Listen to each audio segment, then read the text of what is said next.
یہ جو قربانی کا مسئلہ ہے اس کے بارے میں ایک زمانے میں تو بہت منکرین حدیث کی طرف سے اس کے خلاف بڑی جو ہے ایک مہم چلی تھی کہ ختم کیا جائے اس کو، یہ خام خواہ جو ہے خرچ ہوتا ہے بہت بڑا اور ضائع ہوتا ہے گوشت، اتنے بڑے پیمانے پر گوشت ہوتا ہے کھایا نہیں جاتا۔ اچھا ایک زمانے میں فریج بھی نہیں تھے، یہ بھی نہیں کہ آپ محفوظ کر دیں، گوشت ضائع بھی ہو سکتا تھا، اور بھی چیزیں جو ہے وہ گوشت کی وہ صحیح طور سے استعمال نہیں ہوتی تھی۔ تو اس کے اوپر بڑا پروپیگنڈا منکرین حدیث کا رہا کہ یہ جو ہے قربانی صرف حج کے موقع پر ہے۔ میں اس کی نفی کے لیے آج آپ کو بتا رہا ہوں کہ سورہ حج کے اندر جو 2 رکوع ہیں، ایک چوتھا ایک پانچواں، چوتھے رکوع میں بھی قربانی کا ذکر ہے، پانچویں میں بھی قربانی کا ذکر ہے۔ یہ ایک دم جو ہے ایک جگہ پر جو 2 طرح کی قربانیوں کا ذکر ہو رہا ہے، یہ کیوں ہو رہا ہے؟ چوتھے رکوع میں وہ مناسک حج کے ساتھ اس کا ذکر ہے، وہاں جو فرمایا گیا لِيَشْهَدُوا مَنَافِعَ لَهُمْ وَيَذْكُرُوا اسْمَ اللَّهِ عَلَىٰ مَا رَزَقَهُم مِّن بَهِيمَةِ الْأَنْعَامِ فِي أَيَّامٍ مَّعْلُومَاتٍ عَلَىٰ مَا رَزَقَهُم مِّن بَهِيمَةِ الْأَنْعَامِ فَكُلُوا مِنْهَا وَأَطْعِمُوا الْبَائِسَ الْفَقِيرَ۔ وہاں پہ قربانیاں دو، پھر اللہ کا نام لو، ان جانوروں پر جو اللہ نے تمہیں عطا کیے ہیں ان جو معین دنوں کے اندر دو، فی ایام معلومات، اور پھر اس میں سے خود بھی کھاؤ، اور جو ہے جو جیسے صدقہ کا گوشت ہوتا ہے وہ نہیں ہے، وہ قربانی کا گوشت ہے، اس میں سے آپ خود بھی کھائیں اور غرباء کو کھلائیں، غریبوں کو دیں، مساکین کو دیں۔ تو یہ پورا حکم آ چکا ہے چوتھے رکوع کے اندر۔ پانچواں رکوع پورا کا پورا جو ہے وہ عید الاضحیٰ پر ہے میرے نزدیک۔ یہی حکمت صوم کے بارے میں ہے کہ وہاں جب ایک حکم تکرار کر کے آیا کہ پہلے فرما دیا گیا فَمَنْ كَانَ مِنْكُمْ مَرِيضًا أَوْ عَلَىٰ سَفَرٍ فَعِدَّةٌ مِّنْ أَيَّامٍ أُخَرَ، اگر بیمار ہو کوئی اور یہ یا کہ سفر پر ہو تو وہ تعداد دوسرے دنوں میں پوری کرے۔ پھر کیا وجہ دوبارہ آ رہا ہے؟ شہر رمضان الذی انزل فیہ القرآن ھدی للناس وبینات من الھدی والفرقان فمن شہد منکم الشہر فلیصمہ ومن کان مریضا او علی سفر فعدۃ من ایام اخر۔ کیوں؟ یہ تو ادبی اعتبار سے یہ کلام کا عیب شمار ہوتا ہے، تکرار بلا کسی سبب کے، نہیں سبب کے بغیر نہیں ہے۔ وہاں کیا تھا؟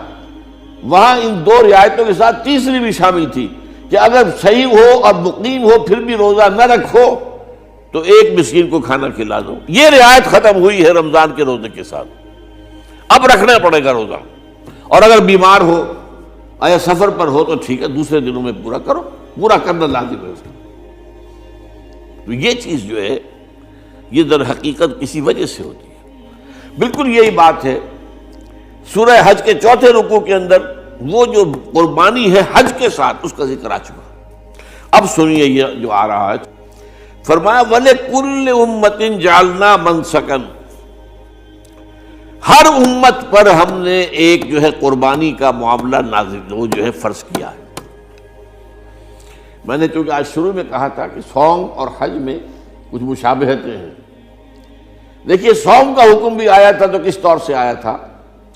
یا ایھا الذین آمنوا کتب علیکم الصیام کما کتب علی الذین من قبلکم لعلکم تتقون، اہل ایمان تم پر روزہ رکھنا فرض کیا گیا جیسے کہ فرض کیا گیا تھا ان پر جو تم سے پہلے تھے۔ یہاں پر اسی حوالے سے بات ہو رہی ہے کہ اے مسلمانوں یہ قربانی صرف تم پر فرض نہیں کی جا رہی، یہ تو ہر امت پر، ہر نبی ہر رسول کی امت۔ وَلِكُلِّ أُمَّةٍ جَعَلْنَا مَنْسَكًا لِيَذْكُرُوا اسْمَ اللَّهِ عَلَيْهَا، تاکہ وہ نام لیں اللہ کا، عَلَىٰ مَا رَزَقَهُم مِّن بَهِیمَةِ الْأَنْعَامِ، جو کچھ اللہ تعالیٰ نے انہیں رزق دیا ہے۔ یہ چوپائے جو ہیں حیوانات قسم کے، ان پر اللہ کا نام لے کر چھری پھیری جائے، اللہ کے نام سے ان کو ذبح کیا جائے۔ فَإِلَٰهُكُمْ إِلَٰهٌ وَاحِدٌ فَلَهُ أَسْلِمُوا۔ تو یہ جان لو کہ اس قربانی کی اصل روح کیا ہے؟ وہ یہ ہے کہ اللہ تمہارا ایک الہ ہے، اسی کے سامنے تمہیں سر جھکانا ہے۔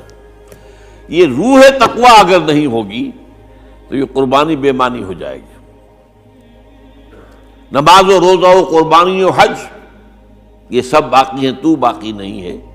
جب اللہ تعالیٰ کے ساتھ تعلق نہیں ہے تو یہ ساری چیزیں ریچولز بن جائیں گی۔ اب یہ بھی ہوتا ہے 20-25 ہزار کے بکرے جو ہیں وہ لوگ لیتے ہیں، پھر ان کو گھماتے ہیں پھراتے ہیں، ان کے اوپر ریشمی چادریں چڑھاتے ہیں، ان کو جو ہے وہ مہندی لگا کر، بہرحال وہ چیزیں جو ہیں یہ اظہار اس طرح کا یہ تو پسندیدہ نہیں ہے، تو یہ تو لوگوں کو دکھانے کی بات ہے اور اپنے پیسے کی جو ہے اپنی دولت کے اظہار کا ایک ذریعہ ہے۔ لیکن یہ کہ بہرحال قربانی انسان کرے اور یہ کہ اس کے اندر روح جو ہے تقویٰ کی وہ موجود ہوگی۔ فَإِلَٰهُكُمْ إِلَٰهٌ وَاحِدٌ فَلَهُ أَسْلِمُوا وَبَشِّرِ الْمُخْبِتِينَ، اور اے نبی ان لوگوں کو بشارت دے دیجئے کہ جو اللہ کے سامنے جھکے رہتے ہیں، خشوع اور خضوع کی شکل اختیار کرتے ہیں۔ الَّذِينَ إِذَا ذُكِرَ اللَّهُ وَجِلَتْ قُلُوبُهُمْ، وہ لوگ کہ جب اللہ کا نام لیا جائے تو ان کے دل لرز اٹھتے ہیں۔ وَالصَّابِرِينَ عَلَىٰ مَا أَصَابَهُمْ، اور صبر کرنے والے جبکہ اس چیزوں پر کہ جو اللہ کی طرف سے ان پر آ گئی، وہ مصیبتیں، کوئی تکالیف۔ والمقیم الصلاۃ، اور نماز کو قائم کرنے والے۔ ومما رزقناہم ينفقون، اور جو کچھ ہم نے انہیں دیا ہے اس میں سے خرچ کرنے والے۔ یہ ایک نظام ہے پورا کا پورا جو اس آیت میں بیان کر دیا گیا، اس کا ایک جز جو ہے وہ یہ بھی ہے وَلِكُلِّ أُمَّةٍ جَعَلْنَا مَنسَكًا، یہ قربانی کا معاملہ جو ہے یہ بھی ہم نے ہر امت کے اوپر فرض کیا، ہر امت جو ہے اس کے اوپر لازم کیا گیا، اور اے مسلمانوں آج تم پر بھی لازم کیا جا رہا ہے۔ وَالْبُدْنَ جَعَلْنَاهَا لَكُم مِّن شَعَائِرِ اللَّهِ، اور یہ جو قربانی کے اونٹ ہیں، یہ خاص طور پر چونکہ عرب میں تو اونٹ کی قربانی ہوتی تھی، دوسرے جانور تو وہاں کم ہوتے ہیں، اور بہرحال ان کی قیمتی متاع بھی اونٹ ہے۔ وَالْبُدْنَ جَعَلْنَاهَا لَكُم مِّن شَعَائِرِ اللَّهِ، یہ اللہ تعالیٰ کے شاعر میں سے یہ اونٹ جو ہے یہ قربانی کا اونٹ ہے، یہ مکے لے جایا جا رہا ہے، یا یہ بکرے اور یہ مینڈے جو ہیں یہ قربانی کے ہیں، یہ وہاں جا رہے ہیں، تو یہ بھی گویا کہ ایک طرح سے اللہ کی نشانیاں بن جاتی ہیں۔ ان کے حوالے سے اللہ تعالیٰ کا ایک تصور اور اللہ تعالیٰ کے ساتھ ایک ذہنی رشتہ قائم ہوتا ہے۔ لیکن فیہا خیر، تمہارے لیے اس میں خیر ہے، بھلائی ہے۔ چنانچہ جب وہ جاتے تھے حج کے لیے تو جو بھی ان کے ساتھ دودھ دینے والا جانور ہے، قربانی کی نیت ہے لیکن دودھ جو ہے اس کا استعمال کر سکتے ہیں درمیان میں، اور بھی کوئی اگر ان کی کوئی